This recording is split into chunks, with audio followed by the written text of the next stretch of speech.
Hey everybody, welcome to Pop Culture Philosophers. I'm Rockin Robbie Billups, and it's time for my top 20 comics of 2020.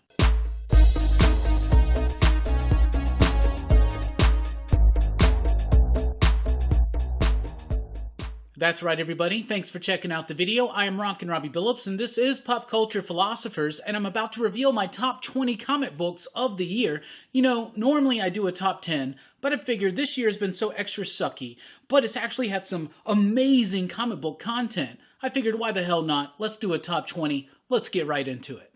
At number 20, Undone by Blood, or The Shadow of a Wanted Man, from Aftershock Comics. Written by Zach Thompson and Lonnie Nadler, with artwork by Sammy Cavella, coloring by Jason Wordie, lettering by Hassan Otsman El Howe. Undone by Blood is an absolutely brilliant neo-Western revenge story. It's a fantastic story about a young woman seeking revenge for the death of her family. And it is awesome, it is brutal, it is bloody, and it is real, and it's raw all at the same time. In the meantime, while the story is going on, she's reading a classic Western story. And in that story, which we keep getting back to, and so you got this juxtaposition between the classic Western and the more neo-Western, right? But both being revenge stories, both thematically reflect one another, and I think it's just absolutely brilliant. Sammy Cavella's artwork is absolutely amazing with just absolute brilliant composition. You got textured and grit provided by the coloring by Jason Wordie. Hassan Otsman El Howe, one of the best letterers in the business. He's always shifting and changing his style to appropriate the tone that's necessary for whatever book he's working on, and it's no exception in Undone by Blood, a fantastic Western book. At number 19, Dark Knight's Death Metal from DC Comics, written by Scott Snyder, with artwork by Greg Capullo, inking by Jonathan Glapion, coloring by FCO Placencia, lettering by Tom Napolitano. You know, death metal is the kind of event comic books that I love. Big crisis-level events, no meaningless tie-ins, not a bunch of garbage thrown around trying to get your dollars. There are some tie-ins here that aren't 100% essential, but the main story has been so much fun. It's had such this boisterous, explosive nature to it. If you thought the original Metal series just threw a bunch of shit to the wall to see what could stick, it ain't got nothing on death metal. I absolutely love this book. You can definitely tell that the creative team are having a lot of fun, but at the same time, they're making a statement. They're making a statement about what's going on in the big two right now. What's going on with DC? What's going on with Marvel? Why do we have all these different stories from different perspectives, this diverse world of all these stories, but we are losing a connection between it all? And that's what death metal is directly addressing. So much fun. Greg Capullo, the artwork is amazing. Glapion's inking, the colors, everything about this book is mainstream comics at its finest, at least in my opinion. I have so much fun with it, and it goes a little bit deeper than that, but it's also setting up a lot to come in the DC universe. This is event comics done right, in the opinion of one Rockin Robbie. At number 18, Alienated, from Boom Studios. Written by Simon Spurrier, with artwork by Chris Wildgoose, coloring by Andre May, and lettering by Jim Campbell.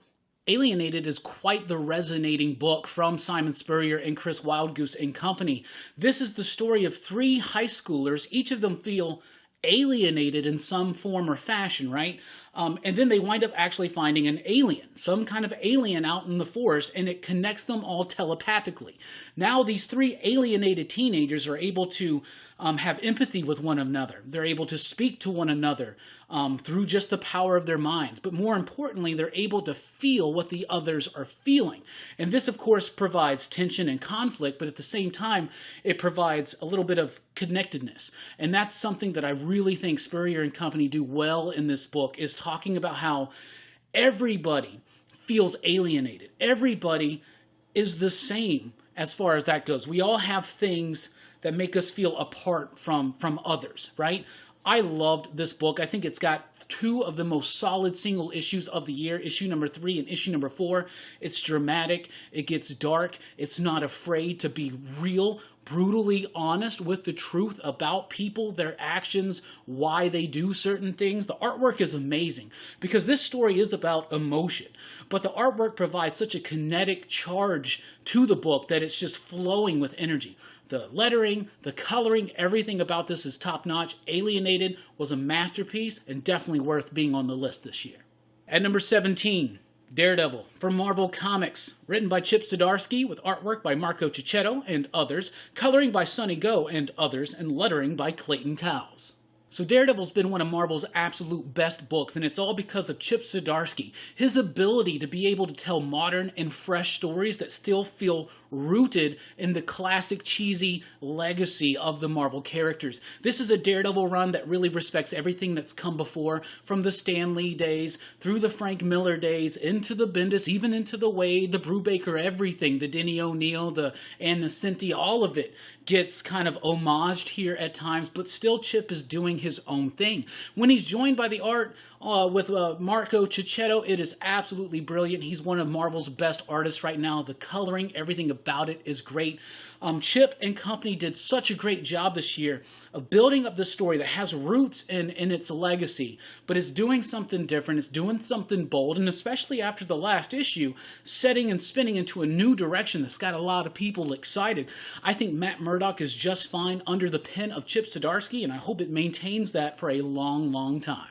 At number 16, Finger Guns from Vault Comics, written by Justin Richards with artwork by Val Halverson, coloring by Rebecca Nalty, lettering by Taylor Esposito. Finger Guns is a great book. It's got a simple concept. It's about these two kids that find out that they can use their finger guns to affect people's emotions. Make somebody happy, make somebody sad, that kind of thing, right? So it starts off with this really simple, kind of cheesy concept, but it really starts becoming the story about friendships, relationships, hiding behind your problems, trying to find connection. This book took so many bold chances, and when it gets to the end of its arc at issue number 5, I did not see that ending coming.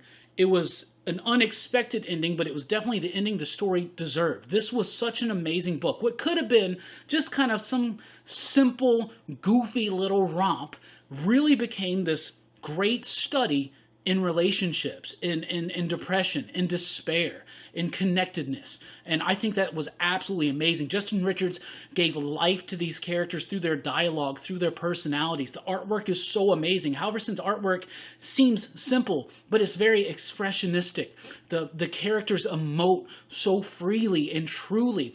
Bold color choices with texture provided by Nalty and top-notch lettering by Taylor Esposito rounds out this creative team. A great book that goes well beyond, far and above and beyond its own concept, and does something truly unique, truly special, and truly deserving of you checking it out. At number 15, Wonder Woman Dead Earth from DC Black Label. Written and illustrated by Daniel Warren Johnson, coloring by Mike Spicer, lettering by Russ Wooten. So Wonder Woman Dead Earth is an Elseworlds type story. It's a little bit like Wonder Woman's version of The Dark Knight Returns. In a way, you can kind of think about it like that, but this story definitely has its own vision, its own voice, its own unique flair and touch, provided by Daniel Warren Johnson. Such a kinetic, energetic, and dynamic artist who also knows how to handle the weight of these characters, of these situations. The basic premise is this: Wonder Woman has fallen asleep. She wakes up in a post-apocalyptic world. Pretty much everybody and everything that she knew was dead and gone, and she's powerless now. And she tries to start piecing together what has happened to the world, and then, of course, tries to redefine herself and save the world. But there's a lot of twists and turns, a lot of emotional beats that really resonate, and they resonate hard. You got great coloring, top-notch lettering. It's in that magazine format, but Daniel Warren Johnson uses every single inch of that page to maximum effect. I'm so pumped for him to be coming on to Beta Ray Bill. This is one of the best creators out there in the business, and Wonder Woman Dead Earth is definitely a reason why. At number 14, The Lola Woods from DC Black Label and Hill House Comics. Written by Carmen Maria Machado with artwork by Danny, coloring by Tamara Bonvillain, lettering by Steve Wands. So Joe Hill's Hill House Comics over at DC Black Label had some really solid books. In fact, I liked pretty much every single one of them. They were all different. They all had their own unique space in existence in DC Black Label. But to me, Lola Woods was by far and above the best out of all of them. It was incredibly atmospheric. You got amazing artwork by Danny, top-notch coloring by Tamara Bonvillain, and you just got this interesting story. It's about these two young ladies who wind up at this club and they have missing time. They don't remember what's going on. Did somebody assault them? Did somebody sexually molest them? What's going on here? But it all gets wrapped up into this town that it's a town that you get the feeling that these people feel like they can't escape from the town. Do you get what I'm saying? And a lot of people just accept all this crazy weirdness and all this crazy terrible behavior from some of the residents of the town. But these women decide that they're going to really start trying to figure out what's going on. This book has twists and turns that you don't see coming. It's got a supernatural bend to it that just keeps getting deeper and darker and just goes into places that you never saw coming. I was blown away by this book. It kept me guessing issue to issue, surprise to surprise. The characters, they ring true. The artwork, though, is incredibly masterful with its atmosphere, with its pacing, with its tone, and Lola Woods is definitely one of the best horror comics on shelves in the last few years. At number 13, Thor from Marvel Comics. Written by Donny Cates with artwork by Nick Klein and others, coloring by Matt Wilson, and lettering by Joe Sabino. So I do think that Thor was definitely Marvel's best book of the year. It was an explosive superhero book that had twists and turns that only could be done and provided by Donny Cates. The artwork by Nick Klein did a great job of capturing the weight and the gravity of the character, of the mythology, of the situations. Matt Wilson doing an amazing job on the coloring. One of my favorite things about Wilson's coloring is how he can adapt his style. Look at his style for Aaron Dodderman on Thor, and then look at it for Nick Wilson. It's completely different because it's two completely different styles. Nick Klein's got a rougher style, and Matt Wilson almost softens up the colors to help match that tone. I think that this book was absolutely brilliant. I know it got a lot of people spec crazy with the Black Winter and the whole news story going on with Donald Blake, but what I think Donny Cates is doing is giving us real fun, original concepts that's rooted into the history of Thor and the great creators that have done work, and he's doing a great job with it, building up, building up, building up. Donny Cates is a professional Thor lover, and he's really, really excited to keep unveiling his plans. But so far, I've had so much fun with this, and this has been one of Marvel's most consistently explosive, fun, and talked about books of the year. Definitely deserves its spot here in the top 20. At number 12, Gideon Falls from Image Comics. Written by Jeff Lemire, with artwork by Andrea Sorrentino, coloring by Dave Stewart, and lettering by Steve Wands. Gideon Falls is just a masterpiece. Now this, of course, will be the final year that we have Gideon Falls on the top 10 or top 20 or whatever it is, because it just recently wrapped up in a very effective way, I should say. Gideon Falls has been one of the best books on shelves. Jeff Lemire starts off with this really great, simple, but still mysterious urban horror story about this dude who's finding pieces, nails, pieces of wood, and it starts slowly revealing that he's trying to rebuild this thing called the Black Barn. And then Jeff Lemire just throws us into just this cosmological horror craziness that Gideon Falls then becomes. And the way it wraps up was amazing. It's got definitely some of the most effective and creepy artwork out there. Andrea Sorrentino, his layouts, his panel design, everything about the flow of the book. You add in Dave Stewart on the coloring. Probably the best colorist that has ever existed in comic book history is Dave Stewart. And you put him together with Andrea Sorrentino, with Jeff Lemire providing everything else. Oh my goodness, this book is so atmospheric. It's great. And it was such a satisfying ending, and I cannot wait to sit down and just read all 27 issues all the way through. It's going to be exhilarating. It's going to be creepy. It's going to be a damn near masterpiece, because that's what it is. At number 11, Pulp from Image Comics. Written by Ed Brubaker with artwork by Sean Phillips and coloring by Jacob Phillips. If you like Ed Brubaker and Sean Phillips when they work together, there's no doubt in my mind that you're going to love Pulp, because I think it's one of their best collaborations they've ever done.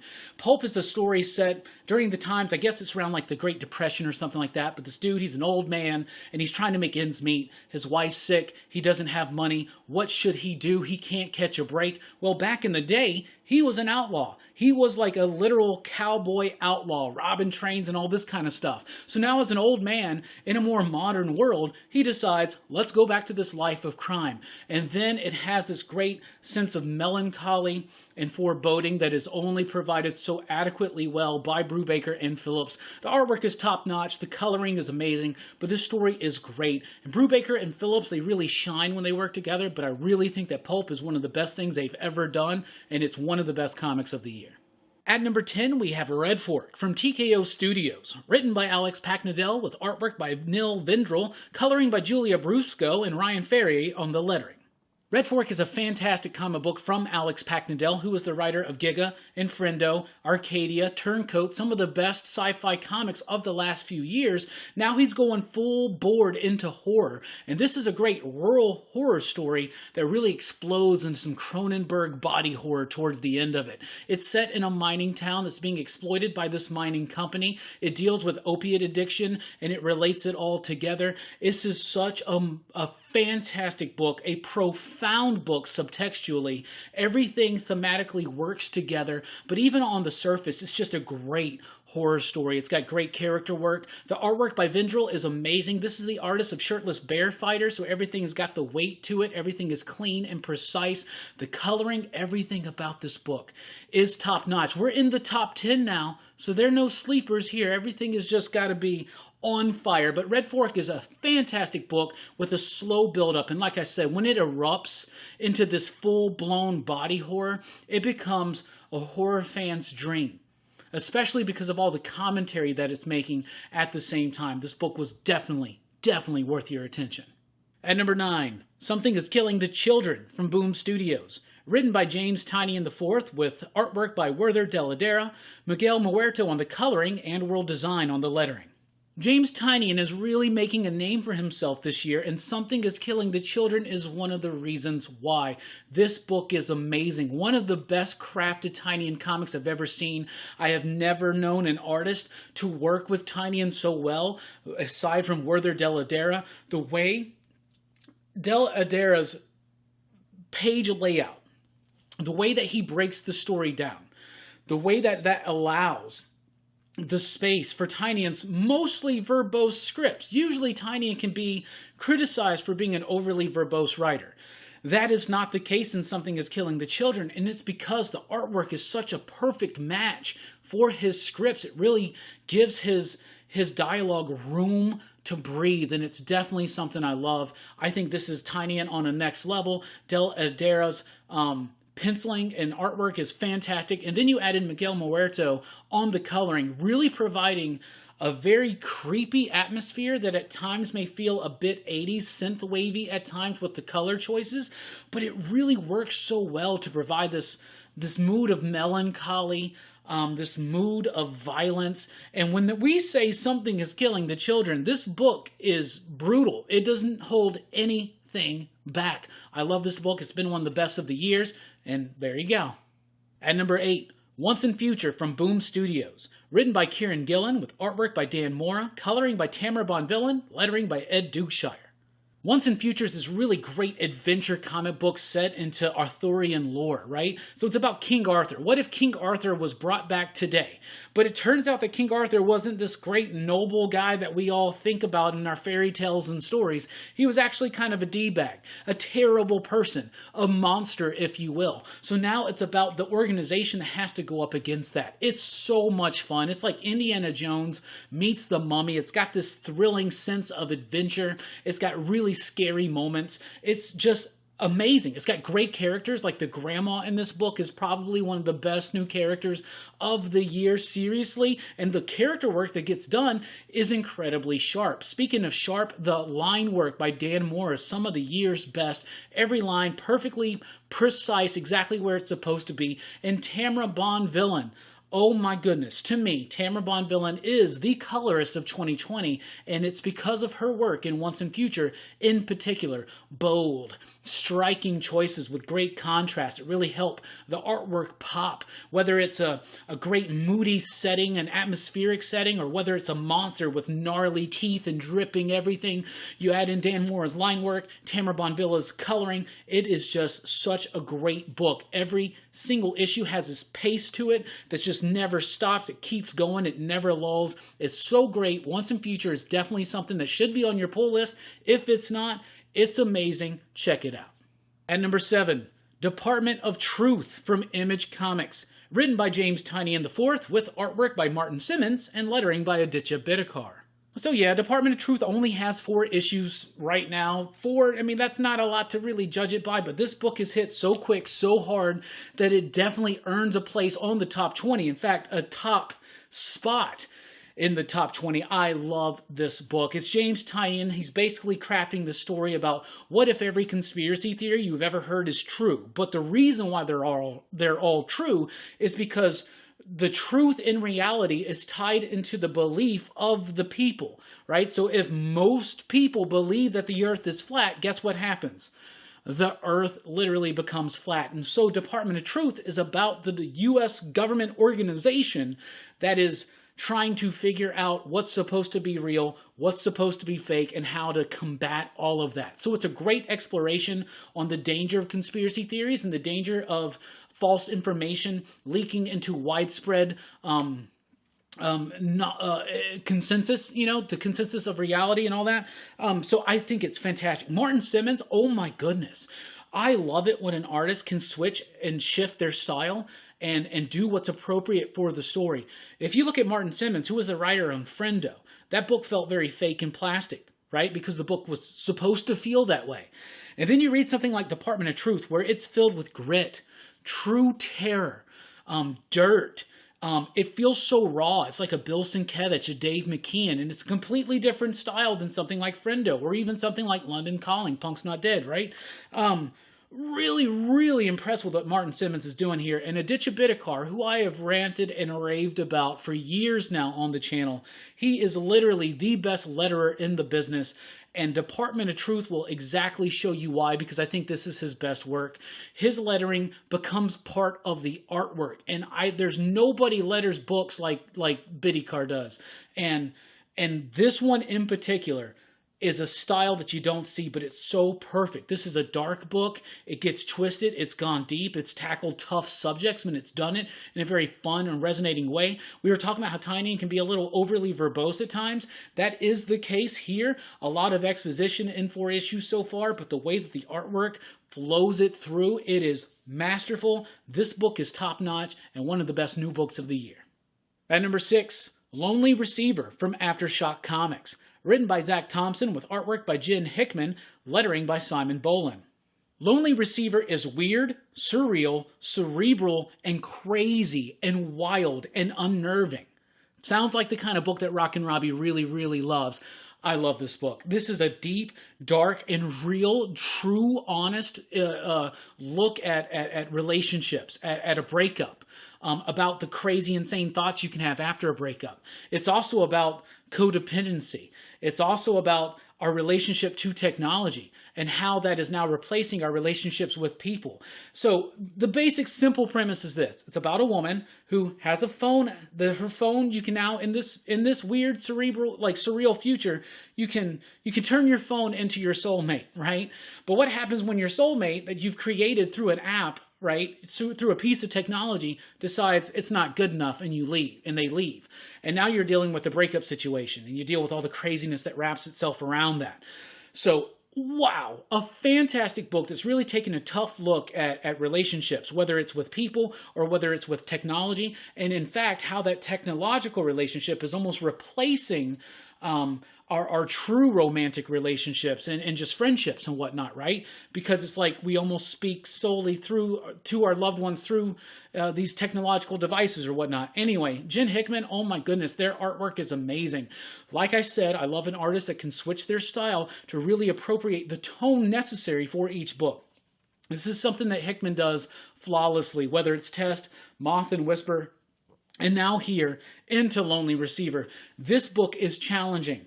It is incredibly surreal, but at the same time very cerebral, very rewarding, and especially if you want to be honest with yourself and accept the truths that are revealed in a very confounding, puzzling way at times through this book. You're really going to like this. This is something different. It's truly unique. There hasn't been a book like this in a long time. You can make comparisons to other stories and other media, but I really don't think there's anything like Lonely Receiver, and definitely why it makes the list. At number 5, Coffin Bound from Image Comics, Written by Dan Waters with artwork by Danny, coloring by Brad Simpson, lettering by Aditya Bidikar. I've described Coffin Bound like this: the beautiful poetry and structure of The Sandman, but with the vibe and flow and feel and loose style of a grindhouse film straight out of some sleazy theater from 1976. This book is something truly awesome. Dan Waters is definitely already on the way to being one of the most noticed writers in 2021. He's just launched new series like Homesick Pilots, The Picture of Everything Else, and this is the second volume of Coffin Bound that came out this year, and I freaking loved it. So the first volume of Coffin Bound, which was like 4 issues, could have lived and breathed forever on its own. Such a masterpiece, a work of just absolute masterclass, right? It's a masterclass in comic books. Then they do the second arc, which now starts tackling faith, religion, its relationship to authority figures like the government, its relationship to ourselves, the way addiction and faith can be related to one another. This was amazing. Totally taken the story into a different place that I never thought it would go. It really has some nice, sharp, scathing, satirical notions in there, but at the same time playing with the medium and being incredibly innovative when it does it. The artwork by Danny, especially Brad Simpson's colorings, the two of them work so well together on this book to give us a book that feels magical and otherworldly, but at the same time raw, gritty, and just filthy. And I absolutely love this book. It's sex, it's violence, it's rock and roll, but it's got a lot of philosophical musings. It's got a lot of realness to it. It's got a lot of subtextual stuff to it. And everybody could read this book and pick something different out of it. And every time I reread Coffin Bound, whether it's volume 1 or volume 2, which came out this year, I'm picking up little different things here and there. One of the best books of the year, yet again. At number 4, Ice Cream Man from Image Comics. Written by W. Maxwell Prince with Martin Morazzo on the artwork, Chris O'Halloran on the coloring, and lettering by good old Neon. Ice Cream Man has been on my top 10 list the entire time that I've been doing them, right? And now it's probably the highest it's ever been. It almost made number 1. This is a great year, though. Some really great comic books ahead of it. But let me tell you this. Ice Cream Man maintains such a great, solid place here in the comic book community. Each issue is its own story. There is an overall narrative you could kind of piece together, but it doesn't really deal with that too often. Each story is its own thing, and it's always... Even the trappings of the idea of the ice cream man coming into someone's life, giving them an ice cream cone, and then we follow their life to see what happens. It's even gone away from that. This book is bold. It's daring. It is taking on things. Like there was an issue this year that was kind of like Superman, like Action Comics. There's an issue this year that was the Advent calendar for Christmas. There was the Quarantine Comics special that was done. They invited other creators to come in, and all together, that was amazing. Ice Cream Man is able to capture a certain tone that no other comic book does. It is sickly sweet. It's about hope and despair. And it's actually about the fine line between both. Because if you really think about it, hope and despair, they're two sides of the same coin. And they're ever so quickly able to change. And I absolutely love this book. Martin Morazzo's artwork, oh my goodness, it's beautiful. You got this textured, simple line work. It's deceptively simple, though, because the book is filled with texture, filled with detail. The coloring by Chris O'Halloran is absolutely perfect for this book. It's almost like you went into a psychedelic ice cream parlor with everything turned up to 11. These are the colors you would see. The lettering, everything comes together. Ice Cream Man is one of the best books on shelves, and another reason why it's one of the best is it doesn't matter if you've never read a single issue of Ice Cream Man. Just pick up the newest issue, and you can read it. And if you enjoy it, that means you like this book. It's fantastic. At number 3, The Red Mother from Boom Studios. Written by Jeremy Hahn with artwork by Danny Luckert, lettering by Ed Dukeshire. So it's almost a shame that we have one issue left of The Red Mother, so I can't quite fully judge the book, but with everything that's been laid up from issues 1 through 11, the penultimate issue, this book is explosively awesome. This book had the most deliberate, set pace of any comic book I've ever read. There was with no doubt in my mind that looking back and you read issue number 1, from the very first page, they knew exactly where they were going. This book is meticulous. meticulously crafted. Jeremy Hahn does a great job of building up a story, building it up slowly. Over the year, we heard a lot of people say that this book was a slow burn. And I kept saying, structurally, incredibly sound. And then at a certain point, we picked up, oh, this seems like it's going to be 12 issues, and it explodes. It's kind of got this structural connectedness to something like Hellraiser, where when the Cenobites show up, it's when it's supposed to happen. But the book itself is rooted in character work. It's about this young woman. Her and her boyfriend were attacked one night. He's gone missing, and now she's trying to pick up the pieces and go on with her life. She lost an eye. She's having these crazy visions, but she's trying to move on. And so we're going on this journey with her, and it just keeps ramping up into absolute craziness. And then in the last issue, it exploded, and I cannot wait for the final issue in January. This book is incredibly precise, meticulously crafted, not a line, not a word, nothing out of place. Hahn's artwork, or Hahn's writing is great, but Luckert's artwork is, oh my goodness, so masterful, so deliberate. This book is absolutely amazing. It's a masterclass in knowing where you're going from the start. From the start. You seriously, you could just pick any frame, any panel from this run, and you could start, that panel is a work of art, and you can definitely see how everything is so perfectly planned out. Oh my goodness. The Red Mother is amazing, hits those beats perfectly, definitely one of the best books of the year. At number 2, Decorum from Image Comics. Written by Jonathan Hickman with artwork by Mike Huddleston, lettering by Russ Wooten. Decorum is one of the most bold, daring, and innovative comic books on shelves right now. So I'm already a huge Jonathan Hickman fan, so I'm going to accept anything that he gives me and really wait it out and see what happens.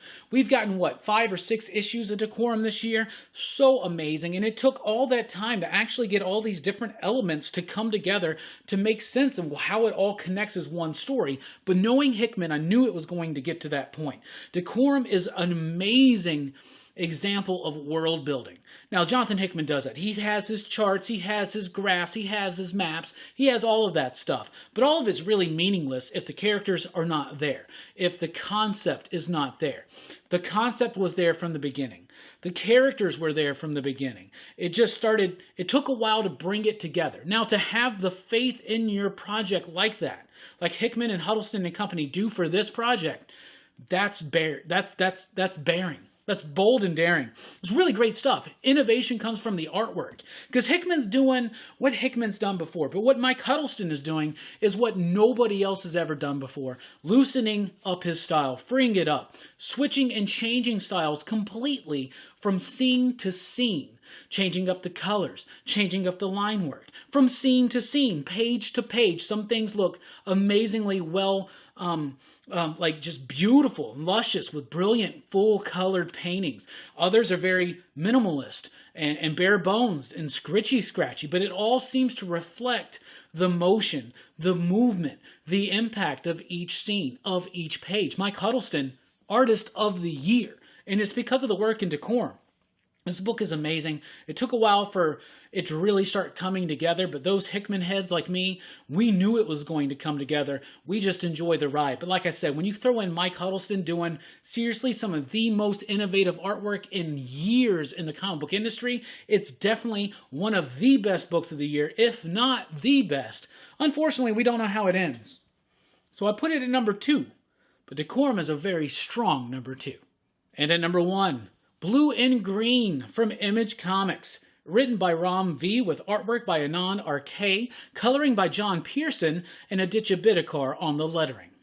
Y'all, Blue and Green is just a masterpiece. Just an absolute horror masterpiece. Comic book masterpiece. Graphic novel masterpiece. So, in case you don't know, Blue and Green was a graphic novel released by Image Comics this year. It's written by Ram V. Ram V was the writer of my number 2 comic last year, which was These Savage Shores. Ram V is making waves right now as the new writer of Catwoman and going forward with Swamp Thing. And of course, Justice League Dark. Ram V is able to do books on an indie level and on a mainstream level and make both of them work at the same time. Blue and Green is the story about a dude who's going back home. Him and his mother never really got along. Him and his family, they don't really see much in common. but his mother's passed away. So he goes back home and he's going through her stuff. And his mom, he finds out, had this whole life going to jazz clubs. Now he's a musician and he wants to be like a musician, like on stage, but he teaches music now because at certain points you just kind of have to give up on the dream and make a paycheck, right? But he finds this photo of this dude playing a saxophone and he becomes absolutely obsessed with it. This leads him on these winding roads into insanity and glory at times even. And it's amazing, okay? So that's the story. The artwork by Anand RK. RK's artwork is so brilliant. It is, we were talking about Mike Huddleston having innovative artwork. The same thing is here with RK's artwork. Because in conjunction with the coloring by Pearson, what they are doing in this book, through the story, and most particularly through the artwork, is they're trying to replicate the free-flowing, lucid nature of jazz, right? Of just having a little bit of structure, but at times you just kind of go off from that structure and you do what you do and then you bring it back together, but it still has the same framework that ties it all together. That's what this book does. This is one of those books that you can almost hear. This is such an influenced book it's so heavily influenced by music that as the panels start going like this, and you can definitely tell when they're getting into their more crazy, wild, off the dome type stuff. It really takes that spontaneous feel, yet still structured feel of jazz music and puts it into a comic book. It is absolutely brilliant. The artwork is something like a Dave McKean or a Bill Sienkiewicz, completely different style than other things we've seen from RK. The lettering by Aditya Bidikar, once again, just the way that he's doing his lettering, it's like they all knew what they were doing. They all knew that they were going to make a jazz-influenced horror comic with a great, compelling story and enriching characters, but they were going to be telling it in a technique much like jazz musicians use. But somehow, how do you do that? How do you do that through a comic book script? How do you do that through a comic book image? How do you do that through coloring? How do you do that through comic book lettering? Well, I don't know how to do it, but I can tell you, if you read Blue and Green by Ram V and Company, you will see how it's done and how it's done right. This is, to me, the best book of the year. Such a satisfying read from start to finish. It's a graphic novel, definitely worth your time. It's horror, it's musical influence. You can almost feel the music as you're reading this book. It's got a perfect pace to it. When the character hits his bouts of hopelessness and insanity, you feel it. And the music feels it. It spirals out into the spontaneous thing. And then it pulls it all back together, but never does it ever lose sight of what it's trying to do. Never does it ever just become a muddled, muddy thing that you can't make heads or tails out of. And the entire time you are being seduced by the experience of this book, and you're being lulled into the groove of it. And no comic book I've ever read has quite done this like this book. And that's why it's the best book of the year. So there you go. That's my top 20 comics of the year. Let's run through them one more time real quick. At number 20, Undone by Blood. Number 19, Dark Knight's Death Metal. Number 18, Alienated. Number 17, Daredevil. Number 16, Finger Guns. Number 15, Wonder Woman, Dead Earth. Number 14, The Lola Woods. Number 13, Thor. Number 12, Gideon Falls. Number 11, Pulp. Number 10, Red Fork. Number 9, Something is Killing the Children. Number 8, Once and Future. Number 7, The Department of Truth. Number 6, Lonely Receiver. Number 5, Coffin Bound. Number 4, Ice Cream Man. Number 3, The Red Mother. Number 2, Decorum. And number 1, Blue and Green. These are my favorite comic books of the year. What are yours? Let us know in the comments down below. Let's keep this conversation going. Let's share the love of comics, the art of reading, and let's just keep it going. Comic books are great. We're going to have even better comics in 2021. Thank you so much for your support here on the channel in 2020. It's been a rough year, but because of you, PCP Army, we've made it through stronger than ever before. So you deserve one mighty, hearty station. Anyway, thank you guys so much. We'll see you next year. I've been Rockin Robbie Billups. Thanks for checking out the video. Please do like, share, and subscribe if you haven't already. And check out popculturephilosophers.com for podcasts, blogs, and a whole lot more. Thanks for rocking with us. Keep on reading and living and struggling, but making it. Be better every day, y'all.